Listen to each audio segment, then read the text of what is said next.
Welcome to Story Hour, a virtual meetup hosted by Wolf and Heron.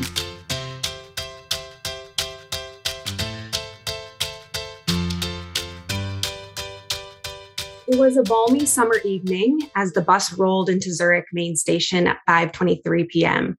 The ride wasn't terrible, only 3.5 hours from Como, but I'm tired nonetheless and don't fully notice it's time to get off the bus until an overhead street lamp catches my line of vision. Okay, I'm up. I unplug the playlist full of French songs I don't understand, say a weary goodbye to the Italian bus driver, and I embark on my 15-minute walk home. 15 minutes of solitude, of noticing things, of listening to the night birds, 15 minutes of movement, tranquility, and presence. This mindfulness to be fully in the now is generally an admirable thing, but woefully for me, this mindfulness gets me in trouble. Because it isn't until the next morning, nearly 12 hours later, that I come to and acknowledge that I left my small black backpack with my wallet and my passport and my Swiss half fare card and my house key and my 70 francs and my sanity on the bus back at the main station in Zurich, which is now certainly back in the main station in Italy. My father's head is in his hands as I say this because to him, this is quintessential me. I know exactly what my father thinks of me. He thinks I am strong-willed, driven, and completely oblivious to the world around me. I have left things of importance behind me since my adolescence, and let me tell you, this quality doesn't age well. Because back then I left things like homework binders, books, and soccer cleats behind. Nowadays, I leave behind my phone, my money, my identity, and it's simply because I'm not paying attention. I wish I could say this was the first time I left my wallet and my passport and my Swiss half fare card and my house key and my francs behind. But then this portrayal of my personality wouldn't be accurate, would it? No, this has happened before. But this time was different. This time the stakes were the highest they'd ever been because I was flying to Spain in 1 week. And I'm not just flying to Spain, I'm flying to Spain to see the love of my life. And I'm not just seeing the love of my life, I'm seeing him for the first time in 3 months, and it will be the last time for another 3 months. So as I sit up in bed, struck over the head with this new obstacle in my way, no longer feeling mindfulness at all, I gently remind myself that this relationship is over if I can't figure it out. So I get to work, which is to say I consult the internet, and the internet tells me that the bus company doesn't have a phone number and I'll have to submit a form. This is never a good sign. It's a lost cause, but I do it anyway. I submit the form with a very deliberate click. It tells me my lost and found request will be answered, not solved, in 8 to 12 weeks. Reddit tells me it's more like never. So I think, and I have an idea. I've been to Como a few times at this point because it's cheap, about 12 euros each way. It's fairly quick, and there's always buses coming to and fro. So a few clicks are on the internet, and I notice that the buses come to and fro every day at the same times. So at 5:20 that day, I show up at Zurich's main station waiting for my bus, F846, to arrive. My hands are clammy, my feet are dancing, and my heart is beyond my body at this point. F846 arrives promptly. I wait uneasily, and I watch the last person make their descent. I dart, weaving through crowds of people, and find myself standing in front of the bus driver. Hello, hope you had a nice drive. You see, I was on this bus last night and I left my small black backpack, which is very important because my identity is in it and I need it back. But the internet told me that's practically impossible. Can you help? He looks at me, confused. He shrugs and shakes his head. Okay, right, he speaks Italian. I hold up one finger, I take out my cell phone and I download Google Translate Italian right there in front of him. I say the same thing, this time to Google. Google translates to Italian and I hand him my phone. His eyes light up with comprehension and my eyes light up with relief. He looks down at my phone and his round, plump thumbs are typing just a little bit too slow. He hands it over. It reads, "Yes, we have it. Come back tomorrow at 5:30. I say grazie so lyrically, I'm practically singing it at this point. And he smiles, but he's like waving me off because he's got places to be. That night, lying in bed, I dare not tell my partner that I'm stuck in this melodramatic in-between of whether or not our relationship is going to last because I can't keep track of my things. I dare not say this to anybody because I don't want to make this aloofness into existence for permanence. I lay alone in this feeling of pending doom and I fall asleep with my fingers crossed. The next day, I show up at the Zurich main station at 4:45 just in case the bus arrives early. F846 arrives on time and I saunter over to the front of the bus like a timid cat. He waves, his face impossible to decipher, until he reaches beneath him and hands and raises a small black backpack in the air. As I begin my 15-minute walk home, I wonder if this is the time, the one that will do it, the lesson that will break the spell of this aimless wander. I think probably not. But I give a nod of gratitude for my strong will and my drive, because when time is of the essence, I figure it out. That's it. Yay! Awesome. Thank you, Molly, for your story. What was powerful about this? What should Molly hold on to? She has a really strong sense of self-awareness. You know, who I am, this is what I do. And I mean, it was very descriptive. It was engaging. I was right with you the whole time. Like, what is she going to do? What the hell? And boy, if I was like that, and you know, we're all like that at some time, but I really like the fact that you were really well aware of your shortcomings in that aspect of your life. But great takeaway, I always figure it out. I thought it was great. It's a great story to tell at any event, you know, any storytelling event, especially one that, you know, you want to uplift the audience instead of, you know, like bum them out or something. But yes, that was awesome. Thank you. Thanks, Mary. What else? Yes, Melissa. I also like that every time you refer to your tendency to lose things, you use different words to describe it.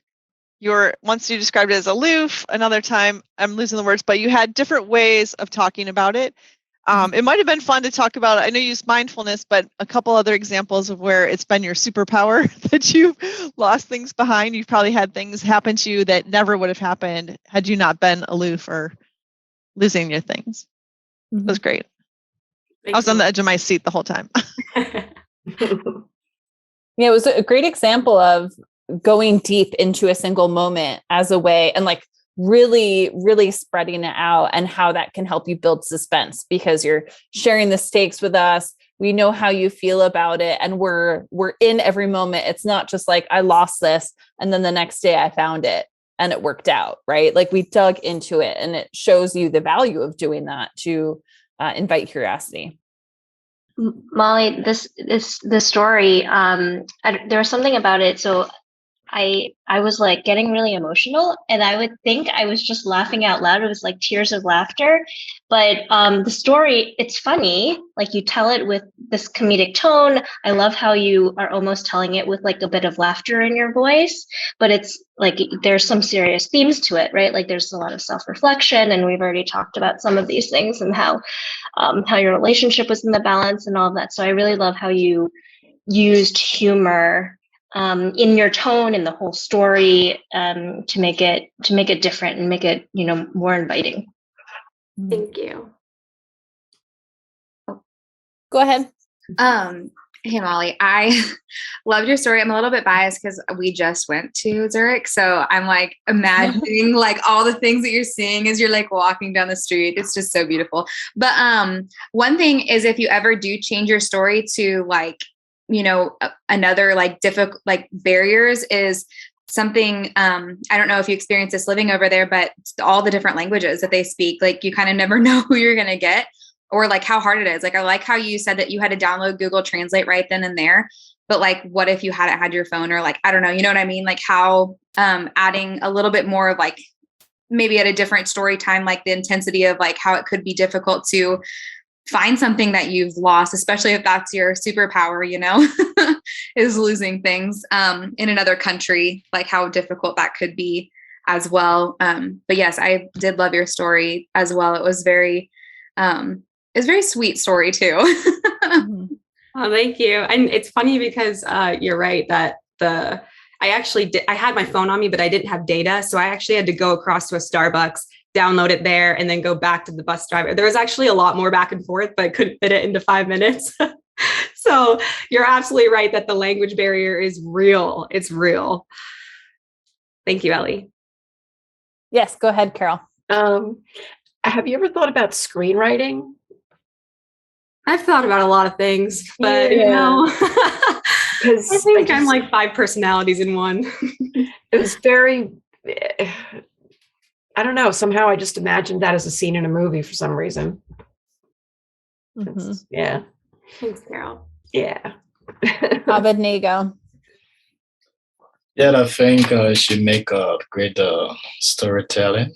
And one emotional thing she did mention that like she left her friend behind while going through the bus and trying to navigate, and which of course is very challenging at times. Leaving loved ones behind and navigating life is something that very essential as well. So if I'm giving some tips of experience, I myself make that mistake, leaving friend behind and coming to in a far distance. It can be challenging at times, but maybe in the future, it's something we need to stick to. Try to stay close to friends and to continue to build intimacy and connections as well.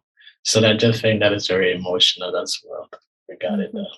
Thank you. Yeah. All right. Thoughts on things that Molly can experiment with in the future? I have an idea because I was really interested in this part. You mentioned about the relationship. If you didn't see him this time, this is it. It's done with. I don't know why, but was it? And then you couldn't tell him what had happened because why? I don't know. So I'm really interested, and I think you could end it with, I know it says 5 minutes, but nobody really means 5 minutes. It's true. If you go to the Boulder Story Slam and they say 5 minutes, they don't mean 5 minutes. But anyway, so I think the relationship thing, did that go anywhere? We're still together 7 years later. Oh. Well, not 7 years from 2018, but no, it is you bring up an interesting point. I think you could do it from that angle too. It's also interesting though that we don't know, right? Like that was something that I was wondering, and I was like, oh, like she never actually told us. Yeah. Are they? I think you could tell it. I think you could say, I don't know if that was the beginning of the relationship or whatever, or how long ago this all happened. I have no idea, but because we're going to wonder, like, is that someone, if she can't tell that someone that she's her superpower is to lose shit, is that going to last? Anyway, so it did. So interesting. I would use it. Yeah. Cool. Other experiments, things to try. I think, Molly, that you do write very well, but you also are a great verbal storyteller. And I think you could lean into that a little bit more in terms of like when you're in the moment, when you're distracted or present, I should say, and you're meandering and taking things in. Maybe it's because you were rushing, but the pace was like this. But you know, if you're just kind of like taking things in, I think you could have slowed down your voice and relaxed your body, and then had that be such a strong contrast to the anxiety and when you're rushing to deal with the fallout. So I think, that would, I think, add some dynamics to it that would enhance the emotion. The other spot where I thought about it is like you had a line where like I said grazie with like something sing song, but you just like sped through the line. But like you could just say like, and then I was like grazie, like, or whatever it was. Because if that's all we need to hear, actually, you don't need to say the rest of it. You can show it to us. So there's moments like that I think you could, especially in a format like this where you're sharing it aloud, we're not reading it. I think you could play with those opportunities a little bit more. So true. I love that suggestion. Thank you. Thank you, Molly. Thank you, everyone. Visit wolfandheron.com to find out more about our story hours.